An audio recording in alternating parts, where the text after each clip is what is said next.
કે ગામથી આવો છો? રમણાથી આવું છું, બરોડાથી. બરોડાથી આવો છો. અને અગાઉ કેના માટે દ્વારકા મુખ્ય સંશોધન કેન્દ્રમાં આવ્યા હતા આપ ભાઈ? હું અગાઉ આવ્યો છું, મારા મમ્મી માટે આવ્યો છું. મારા મમ્મીને કેન્સરની બીમારી હતી, અન્નનળીનો.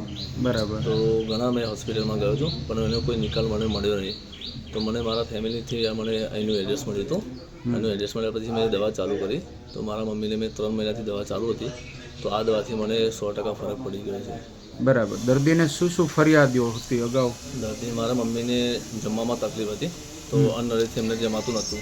બરાબર. અને સૂવામાં બી તકલીફ હતી, ચાલવામાં બી તકલીફ હતી, જો કે માણસ પલંગમાંથી ઊભા બી ના થઈ શકે. અને હાલ શું સ્થિતિ છે? હાલ અત્યારે સ્થિતિ એવી છે કે મમ્મી ચાલી બી શકે છે, નોર્મલી જડી બી શકે છે કમ્પ્લીટ.